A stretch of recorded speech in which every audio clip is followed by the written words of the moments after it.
कितना कह रहा है बाबू क्वेश्चन नंबर 3 कह रहा है साइन 19 डिग्री बटा में कॉस 71 डिग्री, ठीक है, प्लस कॉस 73 डिग्री बटा में बाबू फिर कह रहा है साइन 17 डिग्री। कितना कह रहा है? Sine 17 degree. आपसे पूछ रहा है किसका मान क्या होगा। देखिए साइन किस में चेंज होता है? कॉस में। और कॉस किस में चेंज होता है? तो साइन में। पूरा कोण की त्रिकोणमितीय निष्पत्तियां मैं बता रहा हूँ, कॉस साइन में और कॉस साइन किस में? कॉस में। अगर दोनों के एंगलों का सम अगर 90 आ जाए तो डायरेक्ट इसको काट देंगे, इसका मान क्या हो जाएगा? 1 हो जाएगा। इन दोनों के सम कितना आ जाए? 90 आ जाए और भाग में दिया है तो डायरेक्ट दोनों कट जाएंगे और इनका भी मान 1 आ जाएगा। तो 1 + 1 कितना हो जाएगा? 2 हो जाएगा। क्यों 1 आएगा देख लेना, क्योंकि देखो आप साइन 19 को तोड़ दोगे कॉस में तो 71 डिग्री आ जाएगा, ठीक। तो कॉस 71 बटा में कॉस 71 कट के क्या 1 आ जाएंगे। तो मैं डायरेक्टली मैं आपको बता दे रहा हूँ कि साइन और कॉस दे तो साइन का और एंगल और कॉस का एंगल का सम 90 अगर हो जाए तो डायरेक्टली कट के क्या हो जाएंगे? 1। अगर इसी तरह टैन कोट भी दिया रहे, मान लो टैन का भी दिया रहे थीटा और बटा में कोट थीटा भी दिया रहे तो भी ये कट के इसका मान 1 आ जाएंगे। तो ऐसे आपको याद रखना है, ठीक। सेक और कोसेक का भी देगा तो भी कट के क्या आ जाएंगे? 1 आ जाएंगे, ठीक। 13 क्वेश्चन नंबर देखिए। 13 क्वेश्चन नंबर में कह रहा है बाबू कि एक सर्कल बना हुआ है, ठीक है। एक क्या बना हुआ है? सर्कल। और यहाँ से एक ट्रायंगल है और इसका माप दिया गया है और यहाँ से एक दूसरा ट्रायंगल है, ठीक। इसका ये सेंटर है, वो क्या है? इसका सेंटर है। और उसके बाद ये पॉइंट ए दिया गया है साइड, ये बी है, ये सी है और ये वाला 15 डिग्री दिया गया है। तो आपने एक थ्योरम पढ़ा होगा कि केंद्र पर का कोण परिधि पर के कोण का क्या होता है। अगर इसको 1 मानते हो तो कोण 1 बराबर कोण 1 का जो मान होगा वो क्या होगा बाबू?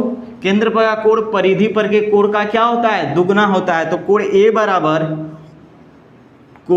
बराबर 2 × कोण सी, तो 2 × 15 बराबर कितना हो गया? 30 डिग्री। आपसे पूछा क्या है? कोण ओ ए बी, कोण पूछ रहा है ओ ए बी, मतलब कि इस वाले कोण का मान आपसे पूछ रहा है, कोण बी का मान आपसे पूछ रहा है। मतलब कि कोण ओ बी ए बराबर वाट। अगर इसको हम मान लेते हैं बाबू, सोचो कि ट्रायंगल किस में, देख लो ध्यान से। अगर इन ट्रायंगल ओ बी ए में ओ बी क्या है? ओ बी बराबर है किसके? ओ बी बराबर ओ ए बराबर क्या है? रेडियस है, क्योंकि वृत्त की सभी क्या है? त्रिज्याएं हैं। तो सोचो कि ये वाली साइड और ये वाली साइड आपस में क्यों लगे? इनके सामने का कोण भी क्या होगा? बराबर होगा। अगर कोण ये x है तो ये भी कोण क्या होगा? x हो जाएगा। तो हम लिख सकते हैं ना बाबू कि कोण x प्लस कोण x अब प्लस कोण 1 का मान कितना आया है? 30 बराबर 180 डिग्री। अब बताओ कि 2 कोण x बराबर 30 घटा दो 1 50 हो गया, 2 से डिवाइड कर दो 75 आ गया, मतलब x बराबर 75 डिग्री। जब ये 75 तो ये भी 75 का ही होगा, इसका मतलब इसका मान कितना आ गया? 75 डिग्री। ऑप्शन नंबर चेक करो कौन सा है बाबू? ऑप्शन नंबर चेक करो तो ऑप्शन तीसरा आपका सही आंसर है। ऑप्शन नंबर 3 आपका क्या होगा? सही आंसर होगा। 49 क्या दिया है? 15 25 30 45, ठीक है।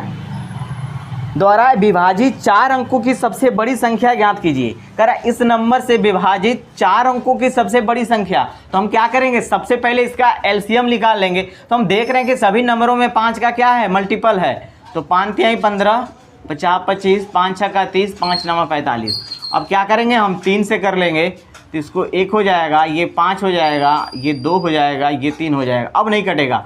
5 दूना के 10 10 5 तिहाई 15 और 15 तिहाई कितना हुआ? 45, मतलब कि 450 इसका एलसीएम आ गया। कितना आ गया? 450। आपसे ये पूछा है सवाल में कि 4 अंकों की सबसे बड़ी संख्या ज्ञात करना है, ठीक है। तो 4 अंकों की सबसे बड़ी संख्या क्या होती है? 4 × 9 होगा। 4 अंक की सबसे बड़ी संख्या क्या होगा? 4 × 9 होगा। आपको इसको क्या करना है? 450 से डिवाइड कर देना है, ठीक है। तो ये कितने बार में जाएगा? 2 बार में जाएगा बाबू, तो 900 हो जाएगा, 99 बचेगा, फिर ऊपर ले 9 उतरेगा तो फिर 2 बार में जाएगा, तो 900 बच गया, 99 बचा। मतलब कि ये 99 अंक क्या हो रहा है, ज़्यादा हो रहा है, तो बड़ी संख्या हमको लिखना है। तो 999, 4 को 9 में से क्या करेंगे, 9 हम 99 घटा देंगे, तो ये 00 मतलब कि 9900 होगा। 4 अंकों की सबसे बड़ी से बड़ी संख्या क्या होगी, 9900 होगी, जो इतना से क्या होगी, डिविजिबल हो जाएगी। इतना से क्या होगी, डिविजिबल हो जाएगी। तो ऑप्शन नंबर आप टिक कर लीजिए बाबू, ऑप्शन नंबर चौथा, ऑप्शन नंबर आपका 4 सही आंसर।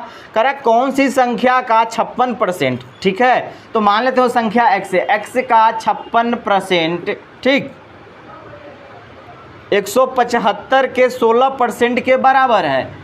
175 के 16% के क्या है, बराबर है बताना है आपको। कह रहा है बाबू कि x का 56% 175 के 16% के बराबर है, तो संख्या क्या होगी। आपको मैंने पहले भी बताया था कि अगर 2 इक्वेशन दिया रहे और मल्टीप्लाई में रहे तो परसेंटेज का कोई मतलब ही नहीं रह जाता, परसेंटेज खत्म हो जाएगा। तो फाइनली ये सवाल क्या हुआ, अब ये 16 से क्या हो जाएगा, 16 से नहीं कटेगा, 1 मिनट। अभी आपका सवाल ये हो गया, x मल्टीप्लाई 56 बराबर 175 इंटू कितना होगा, 16। आप इसको देखो 8 से घटाइए, 8 सते 56, 8 दूना के 16, 7 से शायद ये कट जाएगा, 7 दूना के 14, 7 पाँचे 35। इसका मतलब कि x बराबर कितना हो जाएगा, 50। अब देख लीजिए ऑप्शन किस में दिया है, x बराबर 50। क्वेश्चन नंबर 11 का ऑप्शन नंबर पहला सही आंसर है बाबू, ऑप्शन नंबर पहला आपका सही आंसर। करा 4000 रुपये का 4 वर्ष के लिए, मतलब कि p बराबर कितना दिया है, 4000, ठीक, n बराबर कितना दिया है, तो 4 वर्ष, ठीक, 10 प्रति वर्ष, मतलब कि r बराबर कितना दिया है, 10%। CI क्या होगा, आपसे पूछ रहा है कि CI क्या होगा, ठीक है। अब बताओ CI का एक फार्मूला क्या मैंने आप जानते हो। देखो इस सवाल को मैं शॉर्ट नेम से बताता हूँ आपको, इसका ऑप्शन भी लिखता हूँ मैं, इसका 10वां का ऑप्शन भी 9वां है ना, 9 का ऑप्शन भी लिखिए आप। ऑप्शन नंबर पहला दिया है 18 5 6.4, दूसरा 1600, तीसरा 18 56, चौथा 17 56 60, ठीक है। अब इसका ऑप्शन के थ्रू हम चेक करेंगे। CI बराबर फार्मूला अगर आप लिखते हो तो क्या लिखते हो बाबू,